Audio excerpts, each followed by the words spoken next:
Hola, ¿qué tal amigas, amigos? Un placer saludarles como siempre. Está en ACM Canal 54, sea bienvenida, bienvenido. Oiga, pues el tema de los pluris de por sí es polémico, pero la reforma político-electoral enfrenta una situación en la que los foros de Parlamento abierto son una vía de comunicación muy importante. Sin embargo, la postura del INE ha sido contraatacar hablando de reformas anteriores. Lorenzo Córdoba dice que no lo tocan y mire que sabe de lo que habla. Debe tener muy buenas relaciones por ahí con el señor Monreal, no sé, hasta con Mario Delgado. Pero, ¿cuáles fueron los primeros puntos que se concentraron y por qué los pluris ya no deben existir? O que sean puros pluris, dice el compañero Noroña, que van a ser puros pluris, sí, pero por voto directo. ¿Qué son actualmente los diputados plurinominales? Senadores y senadoras plurinominales, los amigotes, los parientes, los amigos de los líderes políticos. En eso se ha convertido esta batahola. Ahora, en las leyes secundarias es posible, en las leyes secundarias electorales del Poder Legislativo y a las cuales puede hacer modificación el Poder Legislativo, ¿podrían quitarse a los pluris? Esa es una interesante propuesta, porque se apuesta solamente por la reforma político-electoral, que no deja de ser interesante, pero para que pase requieren el apoyo de un partido con los votos suficientes que le dé a Morena, PT, Partido Verde, la mayoría de las 2/3 partes, que nunca las ha tenido ni en 2018, Morena, porque se habla mucho de eso y la verdad pues son los gritos desesperados de la oposición. Vamos a la información, mire, aquí tiene usted a Pablo Gómez Almada, que es el titular de la Unidad de Inteligencia Financiera. Creo que no ha dado grandes resultados como titular de la UIF, pero a lo mejor como, bueno, fue una de las personas que trabajó en lo que es la propuesta de reforma político-electoral que presentó el presidente de la República ante la Cámara de Diputados, como Cámara de Origen. Primero, las posturas que se generaron al iniciar los foros de Parlamento abierto. Abierto para la reforma político-electoral, diputadas y diputados contrastaron sus posturas respecto a las 49 iniciativas que se presentaron en el legislativo. Esta es la información. Legisladores de Morena y del Partido del Trabajo aseguraron que el objetivo de los foros es construir un dictamen que cuente con el consenso de todos los partidos políticos. Aspiramos a que el derecho que tienen todas y todos de votar y ser votados se ejerza de manera plena, con un organismo ciudadanizado, pero que tenga como presente el futuro en su accionar, la certeza, la legalidad, la imparcialidad. La coalición Va por México, integrada por el PAN, el PRI y el PRD, difundió un comunicado en el que reiteró que cuidará la Constitución. Por ello informaron, no aprobarán reformas que debiliten a órganos electorales. Pues recordaron que la moratoria constitucional que anunciaron el pasado 9 de junio sigue vigente. Diputados del PRI y Morena se refirieron a la invitación a funcionarios y representantes del INE y del Tribunal Electoral del Poder Judicial. No está descartado invitar a ninguno representante de los órganos electorales. De hecho, creo que para la semana que entra, cuando se vea el tema del voto electrónico, están invitados ya algunos presidentes de órganos electorales. La invitación no está personalizada. Todos los políticos y figuras públicas tienden a darle privilegio a la vanidad, y es algo normal, natural. Y hay quienes son más proclives a ser vanidosos, y es humano. Pero la invitación es a todos. En tanto, legisladores del PAN y del PT dijeron que están abiertos a que representantes de estos órganos electorales participen en el Parlamento abierto. Estamos abiertos a invitar a cualquier voz de experto, tanto consejeros como exconsejeros. Yo creo que podemos eso acordarlo sin problema, sin problema. Yo lo veo bien. Yo creo que no habría... Nosotros no votamos a nadie. No estamos en una posición vengativa, de persecución. Este sería el primero de los 22 foros que se prevé concluyan el próximo 25 de agosto. Bueno, esas son posturas que ya se dieron a conocer. El INE ha manifestado sus posiciones en temas que tienen que ver con las reformas anteriores. Pamela San Martín es ex consejera del INE. Esto dijo. El que los partidos puedan acceder sin que los concesionarios jueguen en la definición de cuándo y cómo, jueguen de cualquier mecanismo, condicionando, vendiendo o no vendiendo, de cualquier forma. Los partidos pueden acceder y es a través de los tiempos del Estado. Esto obviamente no le gustó a los concesionarios porque, uno, perdieron una fuente de ingresos, pero dos, también perdieron una fuente de control. Y no era pequeña esa fuente de ingresos, ¿eh? Y tampoco la fuente de control. Las dos eran, digamos, llevaron a cabo un embate contra el modelo de comunicación política brutal después del 2007.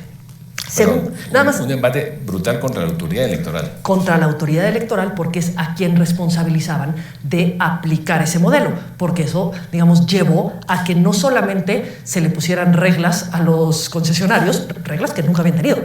Digamos, en México había un control de 2 cadenas televisoras en este país y nunca se les habían puesto reglas. Se les pusieron reglas, pero además se les monitoreaba que cumplieran con esas reglas. Entonces, todo esto generó un embate que duró años, digamos, y que tuvo muchas consecuencias en la implementación del modelo. Pero ese era punto 1. Punto 2, ¿qué buscaba la reforma? Frenar que terceros que pudieran contar con los recursos, fueran estos públicos o privados, pero en principio hablemos de recursos privados, pudieran ser los que definieran los resultados de una elección. Entonces se prohíbe la compra y adquisición de tiempos en radio y televisión. Bueno, pero al final de cuentas esa prohibición ni siquiera contó, es decir, sigue vigente. De otra manera, pero sigue vigente. Ahora, le decía, Pablo Gómez, el titular de la Unidad de Inteligencia Financiera, en una entrevista en la 4T, el canal de la 4T, habla de los plurinominales. Es que son polémicos. ¿Pero por qué?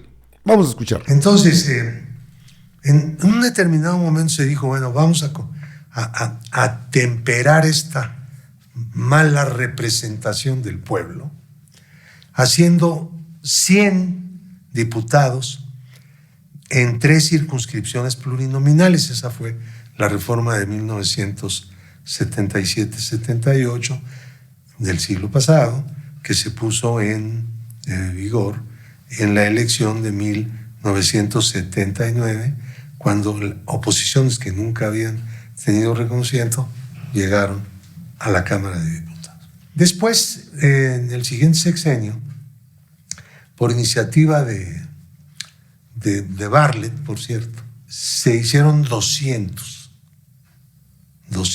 diputados llamados plurinominales, con 5 circunscripciones.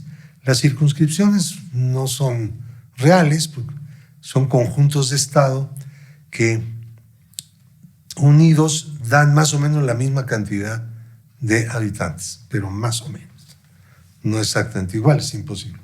En esas circunscripciones, 5, se eligen 40 diputados plurinominales en cada una de ellas. Un total de 200 diputados y diputadas. O sea, las listas son mujer-hombre, ¿no? Mujer-hombre, o hombre-mujer, hombre-mujer. Así. De tal manera que haya igualdad de género en la composición de las listas y por lo tanto también al momento en que llegan a San Lázaro como diputados y diputadas. Entonces, ahora, la cuestión consiste en que ¿a quién representan estos diputados? Porque salen de las direcciones de los partidos, de los núcleos de burocracias, o amigos, o hasta parientes de los líderes. No se genera con esas 5 circunscripciones que no tienen un territorio político, no son un estado, no son un municipio, son quién sabe qué cosa, un artificio, algo inventado para los partidos. No hay que inventar para la representación popular algo para los partidos, sino para la representación del pueblo. Bueno, aquí no es así.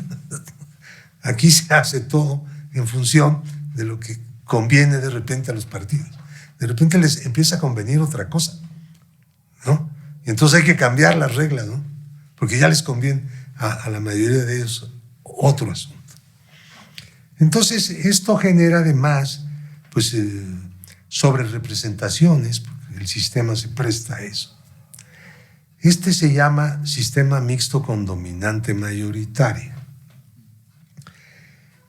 Bueno, fue en un momento determinado algo para temperar la falta de representación auténtica del sistema uninominal de 300 distritos. Pero llega un momento en que ya no, ya se crearon nuevos problemas a partir de esos plurinominales. Entonces lo que se plantea por parte del presidente es: cada estado, según su población, tendrá derecho a tantos diputados, ¿no? Y diputadas, hasta llegar a 300, ¿no? Se aprovecharía para pasar de una cámara de 500, son demasiados por un país de 130 millones de habitantes, a una cámara de 300 diputados y diputadas, que es algo más práctico, mucho más razonable, digamos, y más barato también. La cuestión es que en cada estado cada partido presentaría su lista y los candidatos independientes también. Se organizarían como si fueran un partido, pero solo para una elección. Bueno, ahí tiene usted lo que dice Pablo Gómez, titular de la Unidad de Inteligencia Financiera. Sería más interesante ver por qué la Unidad de Inteligencia Financiera no ha ejercido mecanismos de... Igual y no le corresponde, pero no, sí, pues es la Unidad de Inteligencia Financiera de la Secretaría de Hacienda y Crédito Público. Cuando menos el control de auditorías del Instituto Nacional Electoral. Los tiempos en televisión, las campañas mediáticas forman parte de un conglomerado, no solo son los plurinominales. Sabe el mismo Pablo Gómez, porque fue diputado en la pasada legislatura, sabe que no hay condiciones para que saquen adelante esta reforma político-electoral. Podría ser con el Movimiento Ciudadano si llegaran a algún acuerdo, pero hasta donde se ve, los tres que han firmado es el PRI, PAN y PRD, moratoria legislativa. Pero van a realizar sus propios foros de parlamento abierto. El problema es dónde. ¿Será en algún Starbucks o en algún café? Porque pues no se les ven en eventos masivos, no los tienen, porque no tienen gente. Entonces, ¿qué tan importante sería, si no logran la reforma como está planteada, al menos quitar 200 plurinominales y dejar los distritos uninominales? ¿A quién conviene? Esto ni siquiera le conviene a Morena, porque no es una cuestión de conveniencia. Es una cuestión de principios de reformar organismos autónomos que perdieron el rumbo y nombrar a los consejeros por parte del pueblo. Le han dejado mucho espacio al Tribunal Electoral y al mismo INE los diputados, el Poder Legislativo, los senadores y diputados. ¿Por qué? Porque no se han ocupado de las leyes secundarias, donde pueden hacer grandes movimientos. Es imperativo que se retome el rumbo del quehacer legislativo, el quehacer de los diputados y diputadas, porque pueden hacer cambios muy fuertes y muy efectivos si se meten a las leyes secundarias. No se les está pidiendo otra cosa que no sea la chamba. Igual y podrían quitar a 200 diputados de representación proporcional o plurinominales en las próximas elecciones. Eso no será fácil porque el conjunto de iniciativa comprende quitar financiamiento a partidos, son financiamientos muy fuertes, dejarles el financiamiento en pre-campañas y en campañas, pero el gasto ordinario, que es todo el año, bueno, se mantiene ahí una burocracia dorada. Ni modo que los pluris no sean burocracias doradas, ¿verdad? Y se puede hacer, nada más es que quieran. Es todo lo que se necesita. Amigas, amigos, están informados. Yo regreso con más información.